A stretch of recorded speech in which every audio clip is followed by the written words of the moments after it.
जय जगन्नाथ। आज हूँ आम देशर स्वाधीनता दिवस 80तम स्वाधीनता दिवस।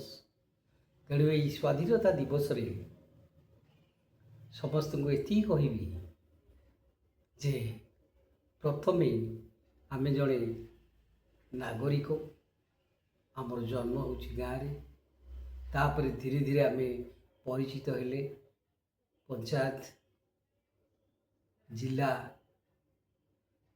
उड़ीसा प्रदेश बा राज्य तापर आसला देश यही भाव में आम देशर गोटे नागरिक। तेणु आम समस्ते से देश को सम्मान करने दरकार। से आम समस्ते ये पताका तले रुंडीभूत हुई आम ताहार जो अतीत को मन पकईवा अर्थात अतीत जमती आमर स्वाधीनता संग्रामी माने किते कष्ट जंत्रणा सही सही परिशेष स्वाधीनता आमको देइथिले, किंतु वास्तविक आम एपर्यंत कौन स्वाधीन होइछे?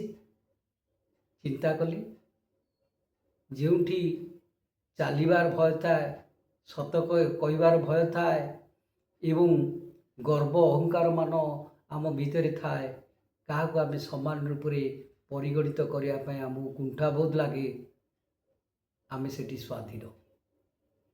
तेणु ये सब भूली जाई आम एकता सूत्र रे एवं समान अनुभव करवा। समस्ते समान, सर्वधर्म रे जिते धर्म अच्छी सबु धर्म समान, सबु धर्मर लोक समान।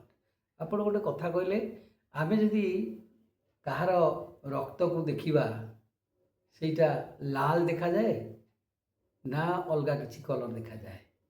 जदि लाल मनीष समस्ते समान, मनीष जदि समान तेबे आमे विभेद करने को किए से? आसतु से स्वाधीनता दिवस रे आमे से प्रभु जगन्नाथ पाखरे विनती करिवा आमर समस्तंकर देशरू दुख कष्ट जंत्रणा सबू उपशम करने तांकर आशीर्वाद लोड़ा। वंदे मातरम। रहिले जय जगन्नाथ।